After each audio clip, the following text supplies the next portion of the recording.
Sports card collecting for beginners. Sports cards have long been a popular collectible among people all over the world. The first sports cards ever were packaged with tobacco products and became wildly popular in America. Sports card collecting has since taken root in popular culture all over the world. In this video, I'll walk you through everything you'll need to start a collection, explain how to choose what to collect, and go over some key terms and considerations as you begin your card collection. Before we begin, I want to emphasize how important it is to have a plan before you start investing a lot of money in your new hobby. You can choose the kinds of cards you want to purchase by taking a little time to plan ahead. You should conduct some market research as part of your planning. This can be done by checking the listings and sold items on marketplaces like eBay. You should also conduct a brief search for any blogs or websites that are noteworthy. This will give you a general idea of what is available so you can determine whether it will be simple, or difficult, to obtain the cards you are after. If you don't plan, you plan to fail, as my old math teacher used to say. But don't expect to finish all of your research right away. If you do, you'll never get going. Despite my long involvement in the hobby, I'm still constantly learning. The first thing you should know if you're returning to card collecting as an adult is that a lot has changed since you first started doing it. Cards were relatively simple to obtain back then. Packs of cards were readily available on the counter of almost every convenience store, and they were inexpensive to purchase as well, making collecting very easy. These days, it is not so simple. It's not that cards aren't made anymore. In fact, many are printed every year. They're just much more difficult to find. Nowadays, it's nearly impossible to find the premium brands in retail establishments. Due to the limited retail release, almost all of your shopping will have to be done online, either through the manufacturer's website, a store that sells only cards, or on the secondary market through websites like eBay. Please remember to have a plan. I'll say it again. It doesn't have to be set in stone, but starting with something is much preferable. It is advisable to first consider what theme you want to concentrate on when deciding what kind of cards you want to collect. Sports cards are obviously my area of expertise, and the bulk of my collection, so this video will concentrate on those. Having said that, you can apply this advice to any other type of collectible cards you might be interested in. After deciding on your theme, in this case, sports cards, you can then focus even more specifically on a particular sport. These could be cards from baseball, football, basketball, soccer, or any other sport you like.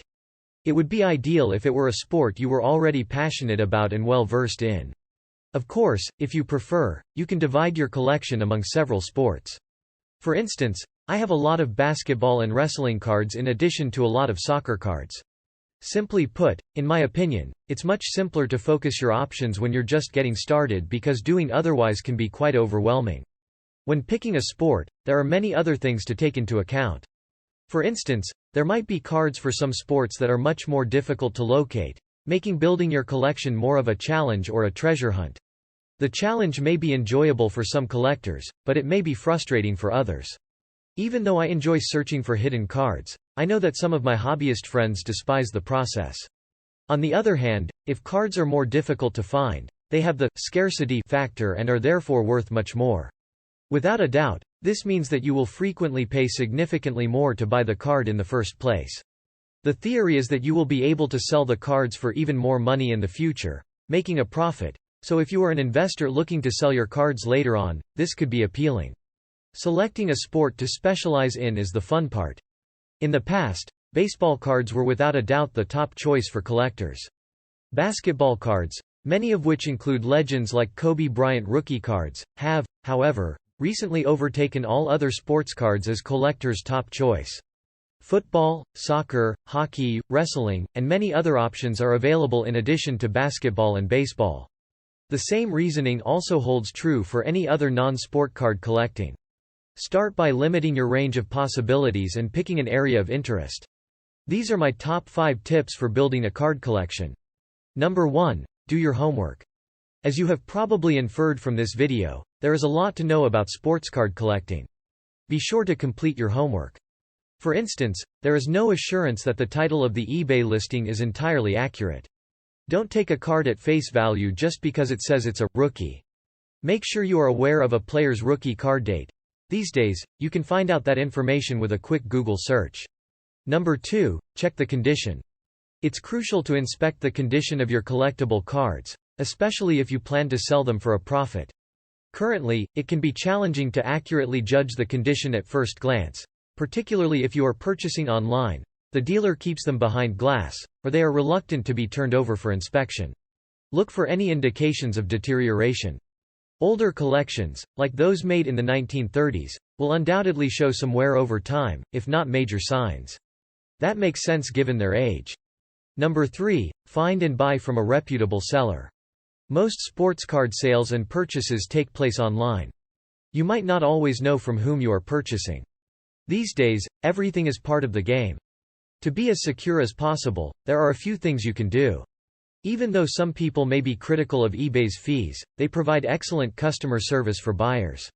Avoid making purchases from strangers using PayPal's Friends and Family feature.